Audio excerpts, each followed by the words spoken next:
일타 스님의 초발심 자경문 강의 발심 수행장 영원으로 향하는 마음 1. 중생과 부처님 대저 모든 부처님이 정멸궁을 장엄함은 다생다급 욕심 놓고 고행을 한 까닭이요 중생들이 윤회하며 불타는 집 넘나듦은 무량세월 탐욕심을 놓지 못한 때문일세.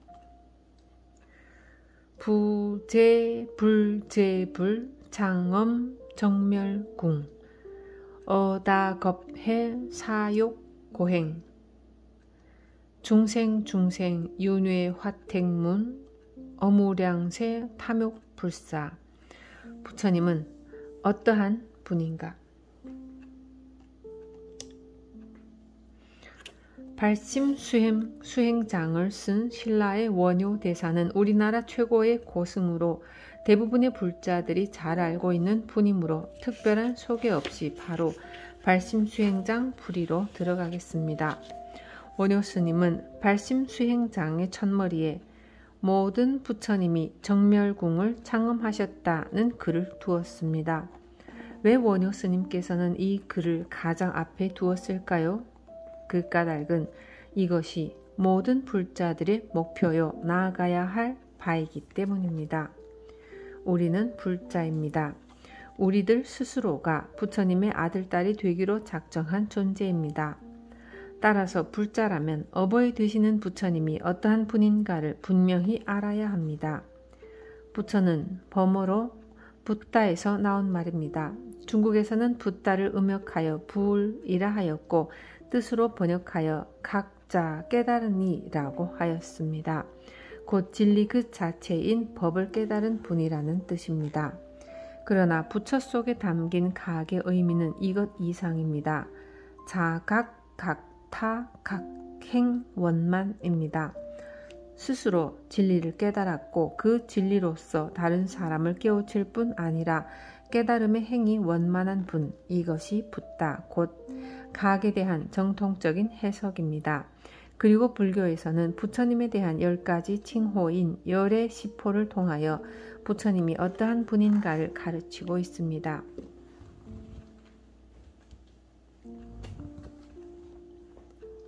이를 통하여 부처님의 참모습과 권능에 대해 조금 더 살펴보도록 합시다.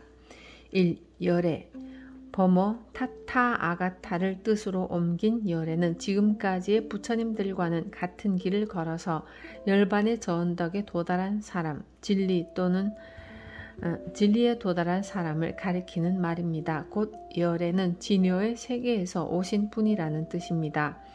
번뇌망상의 세계가 아니라 참되고 한결같은 진여의 세계에서 와서 진여를 깨치고 깊은 자비심으로 중생을 교화하다가 진여의 세계로 되돌아가는 분이라는 뜻입니다. 응공 부처님은 진리와 하나가 된 분이요 중생을 위해 사시는 분이므로 모든 이들로부터 공양을 받을 만한 자격을 갖춘 분입니다.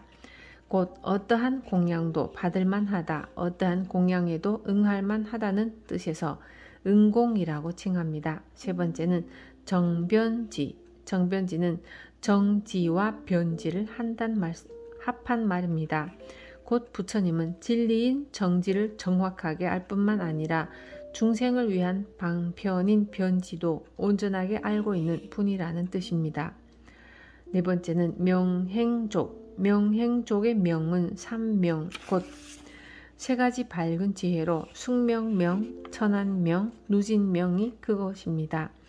숙명명은 전생을 남김없이 아는 지혜이고 천안명은 어느 세계의 일이든 다 볼 수 있는 능력이며 누진명은 모든 고통의 원인이 되는 현세의 번뇌를 끊는 지혜입니다. 또 행은 스스로도 이롭게 하고 남도 이롭게 하는 자리이타행, 족은 부족을 뜻합니다. 이 세 글자를 붙여 명행족을 해석하면 부처님은 과거, 현재, 미래와 모든 세계의 일을 남김없이 아는 지혜를 갖추었을 뿐만 아니라 모두를 이롭게 하는 자비행의 구현자라는 것입니다. 달리 말하면 지혜와 자비행을 갖춘 분이라는 뜻입니다. 5번째는 선서. 선서는 이 세상을 잘 떠나간다는 뜻입니다. 죽음은 인생의 최대 비극입니다. 특히 병에 걸린 사람의 죽음에는 큰 고통이 따르기 마련입니다. 어떤 이는 아파서 더 이상은 살지 못하겠다고까지 합니다. 누군들 이렇게 죽기를 바라겠습니까? 이 때문에 사람들은 나이를 먹을수록 편안하게 죽기를 염원하게 되며 잘 가신 분, 선서는 바로 잘 죽는 것을 가리킵니다. 그럼 어떻게 죽어야 잘 가신 분이라고 하는 것인가? 죽는 시간을 잘 알고 죽는 법을 잘 알며 미혹을 완전히 뛰어넘어서 다시는 미혹의 세계로 돌아오지 않는 분이라야 잘 가신 분이라는 칭호를 얻을 수 있습니다. 생사를 해탈하여 죽음의 자유자재한 분께 선서하셨다고 하는 것입니다. 6번째는 세간에. 세간에는 글자 그대로 세간을 잘 아시는 분이라는 뜻입니다. 출가하여 산중 생활을 하거나 도시에 있을지라도 가정이 없는 승려들은 세간의 일을 잘 모르는 수가 많습니다. 그러나 부처님은 세상 물정이나 세상살이의 고충을 너무나 잘 아시는 분입니다. 뿐만이 아니라 모든 중생의 근기, 남녀의 속성, 개인의 성격까지도 낱낱이 알고 계시는 분입니다. 이토록 세상의 모든 일을 잘 알고 있기 때문에 세간에라고 하는 것입니다. 7번째는 무상사. 무상사는 그 이상이 없는 최상의 선비라는 뜻입니다. 옛날에는 공부를 많이 한 사람을 일컬어 선비라 하였고 출가한 스님들은 상사라고 하였습니다. 세상을 벗어나 이 세상의 모든 희노애락을 초월했기 때문에 세속 위에 있는 선비라고 하는 것입니다. 속인과 승려의 차이점이 바로 여기에 있습니다. 우물 안의 개구리처럼 사람이 애욕의 골짜기 속에 파묻혀서 세상 넓은 줄을 모르고 사는 것을 속이라 하고 일찍이 인생의 무상함을 깨달아 세속을 떠난 사람을 승이라고 합니다. 일찍 인생을 깨달은 승려들 그 많은 상사들 중에서 무상대도를 깨달은 이가 부처님이기 때문에 무상사라고 한 것입니다. 8번째는 조어장부.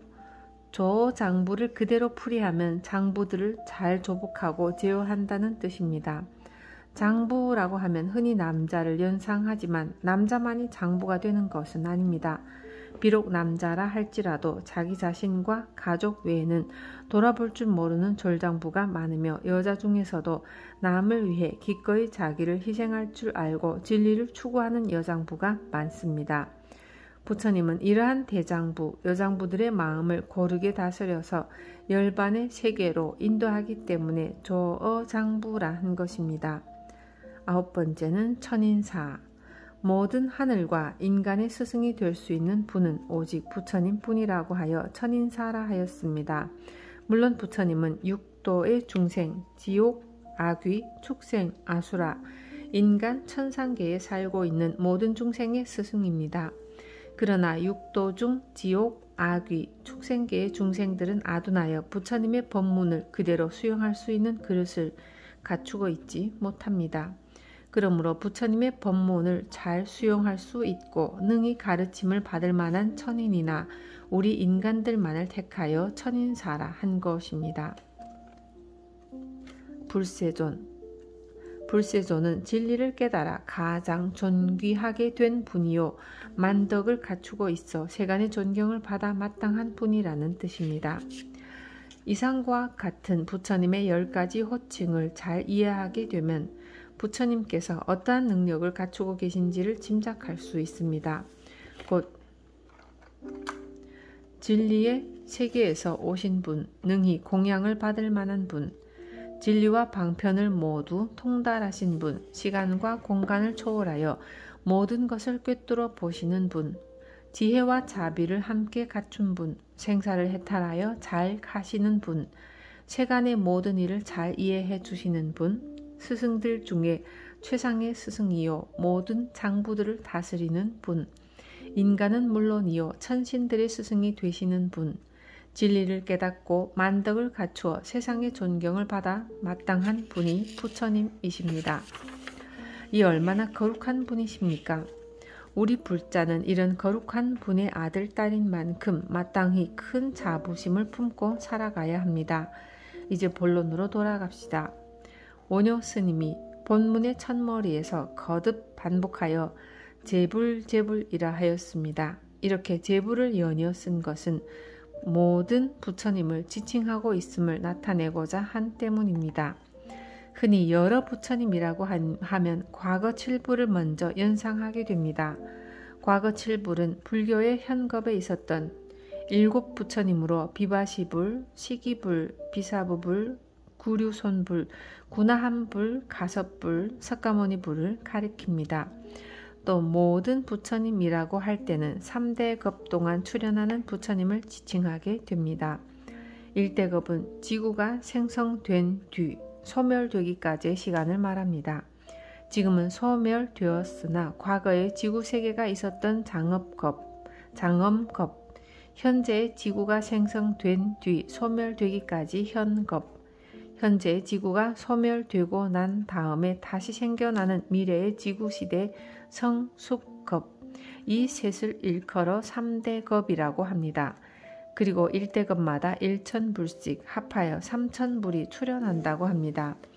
우리가 1000배를 하는 것은 바로 이 3세 3000불께 한 번의 절을 올리는 것이며 모든 부처님이라고 할 때는 3대급에 출현하는 3000불 모두를 지칭하는 것입니다.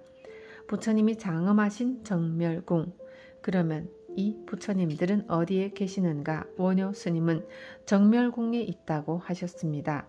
정멸의 궁전, 정멸은 범어로 니르바나를 뜻으로 풀이한 말입니다.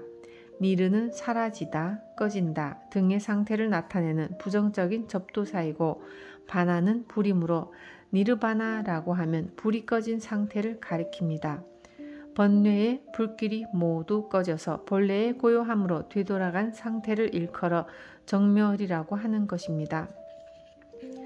바꾸어 말하면 정멸은 환멸입니다. 정멸로 되돌아가는 환멸, 이를 인생살이에 비유하여 조금 쉽게 풀어봅시다. 삶을 사는 방법은 크게 두 가지로 나누어집니다. 하나는 탐욕과 분노와 어리석음에 빠져서 끊임없이 타락의 길로 흘러가는 유전의 삶이고, 또 하나는 탐욕과 분노와 어리석음을 끊고 스스로의 진실을 체험하며 참된 본성의 자리로 되돌아가는 환멸의 삶입니다. 석가모니 불께서는 이 두 가지 중 환멸의 삶을 택하여 어떠한 번뇌의 불길도 일어나지 않는 적정의 상태에 이르게 됨으로써 부처가 되셨습니다.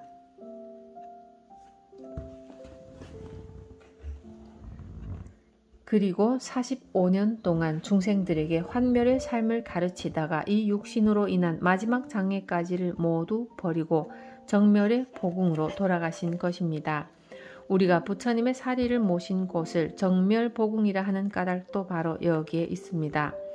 그 누구든 환멸의 삶을 이루어 정멸의 보궁에 들어서면 8종의 법미를 맛볼 수 있습니다.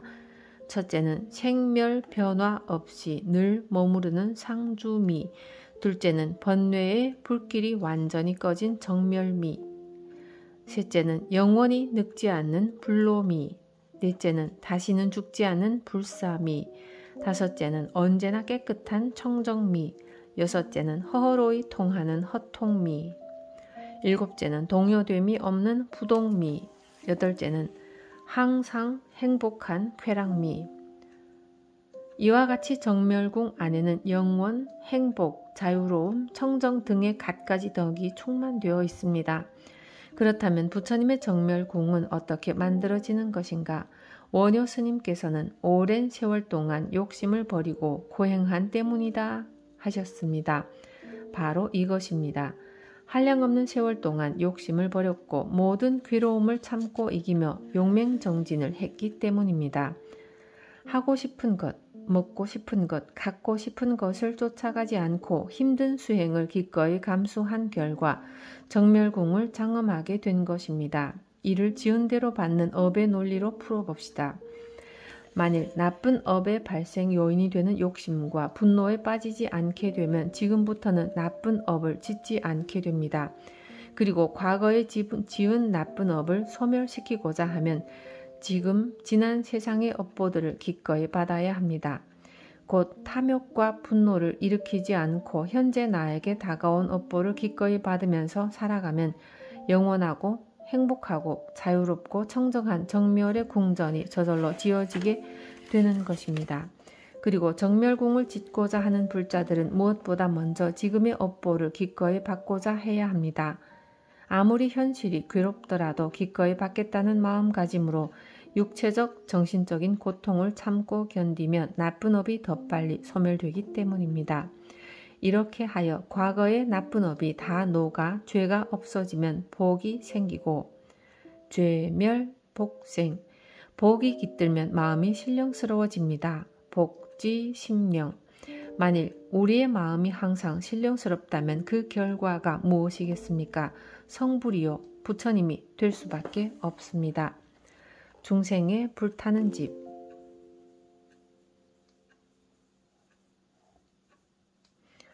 그럼 부처님과 정반대의 입장에 있는 우리 중생의 삶은 어떠한가?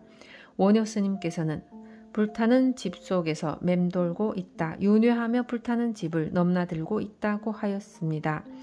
불타는 집, 곧 화택은 삼계에서는 편안함이 없으니 마치 불타는 집과 같다고 한 법화경의 말씀에서 비롯된 것입니다. 이 법화경에서는 삼계의 고해를 떠돌아다니며 괴로워하는 중생들을 구제하기 위하여 부처님께서 구사하는 방편을 7가지 비유로서 설명하고 있는데 그 7가지 중 첫 번째로 든 것이 화택유입니다. 화택유는 불타는 집 속에서 정신없이 놀고 있는 아이들을 급히 집 밖으로 끌어내기 위해 아버지가 취하는 방편으로 그 내용은 다음과 같습니다. 어느 나라에 수십 명의 아들과 함께 사는 큰 부자가 있었습니다. 그는 나이가 들었지만 토지와 재물은 한량이 없었으며 하인들도 수를 헤아릴 수 없을 정도로 많았습니다.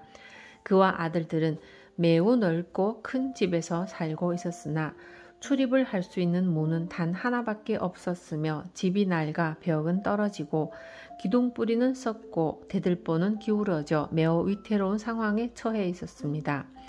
그런데 어느 날 갑자기 집 속에서 불길이 일어나더니 삽시간에 집 전체로 번져갔습니다. 그때 부자의 아들 수십 명이 모두 집안에서 놀고 있었기에 불이 타오르는 것을 본 아버지는 아이들에 대한 걱정이 앞섰습니다. 나는 이 불 속에서 무사히 빠져나갈 수 있다. 그렇지만 저 아이들은 놀이에 몰두하여 집이 불타고 있는 줄도 모르고 있다. 더욱이 철이 들지 않아 불을 본다 하여도 놀라거나 두려워하지 않을 것이며 불길이 몸에 닿아 고통이 극심해져도 밖으로 뛰쳐나갈 생각을 하지 못할 것이다. 아직 나의 몸과 팔에는 힘이 남아있으니 강제로라도 끌어내야 한다. 그러나 문이 하나밖에 없어 아이를 하나씩 끌어내다가는 몇 명도 구하기 전에 불길에 완전히 휩싸여 버릴 것임을 깨달은 아버지는 다시 생각했습니다. 아니다. 두려움이 깃든 음성으로 크게 소리쳐서 속히 뛰어나오도록 해야겠다. 이와 같이 생각한 아버지는 여러 아이들에게 소리쳤습니다. 얘들아, 큰일 났다. 빨리 뛰쳐나가거라. 그러나 재미있는 놀이에 심취한 아이들은 아버지의 외침을 듣고도 밖으로 나가기는커녕 놀라거나 두려워하지 조차 않았습니다. 오히려 아이들은 무엇이 불인지 무엇을 잃게 되는지도 알지 못하고 사방으로 뛰어다니며 아버지를 장난스런 눈으로 바라볼 뿐이었습니다.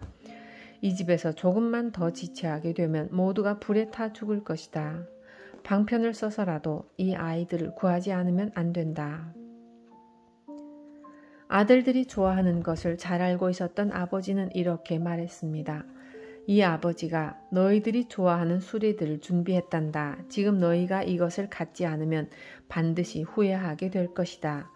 양이 끄는 수레 양거, 사슴이 끄는 수레 녹거, 소가 끄는 수레 우거들이 지금 문 밖에 있으니 빨리 나가 마음에 드는 수레를 골라서 타고 놀아라.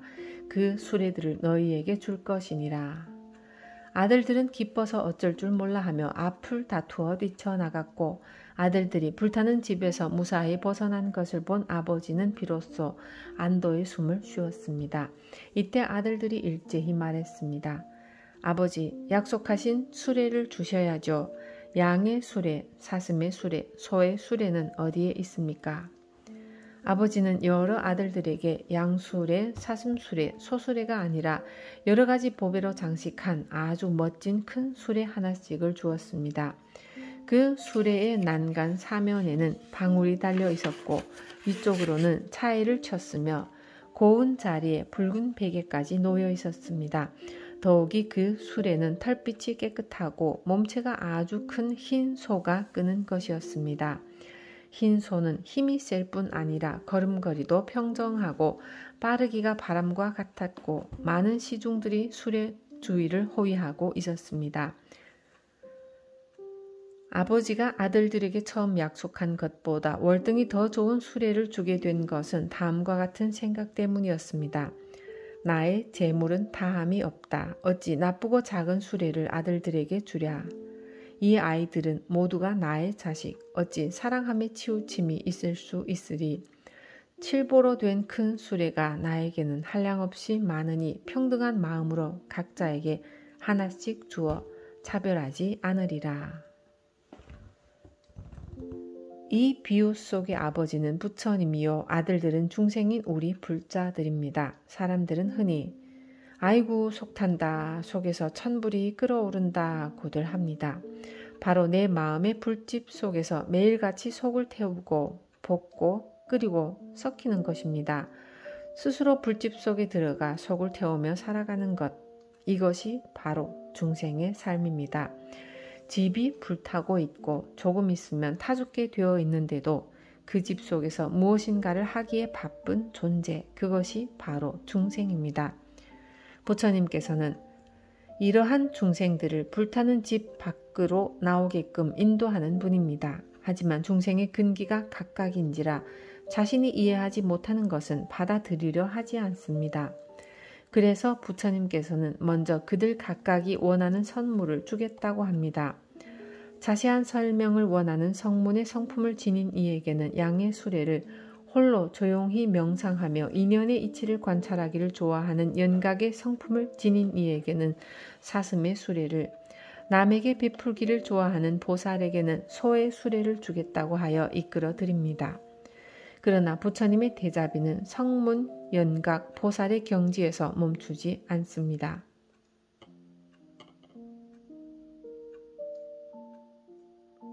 처음에는 방편으로 세 종류의 수레를 제시하지만 결국에는 그들 모두에게 흰 소가 끄는 가장 멋진 수레인 대백우차 곧 일불승의 가르침을 내려 부처가 되도록 인도하는 것입니다.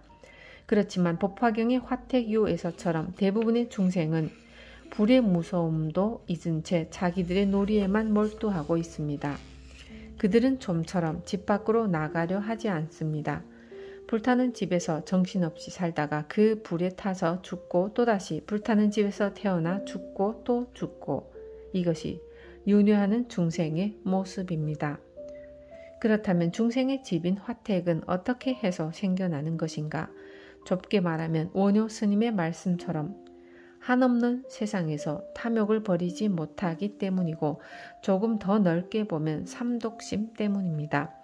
원효 스님께서는 이어지는 다음 구절에서 삼독심과 욕망에 대해 거듭 말씀하고 계십니다.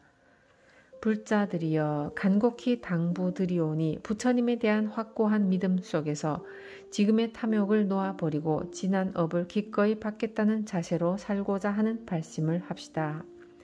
이 생각만 분명하면 부처님께서는 반드시 철부지 어린 아이인 우리를 불타는 집 밖으로 구출해 주십니다. 그리고 평화와 행복이 가득한 정멸궁에서 살 수 있게끔 일불승의 대진리를 즐길 수 있게끔 해주십니다. 불자들이여 무엇을 선택할 것입니까? 계속 불타는 집에 머물 것입니까? 진짜로 발심하여 부처님의 정멸궁으로 나아갈 것입니까? 마하바냐 파라밀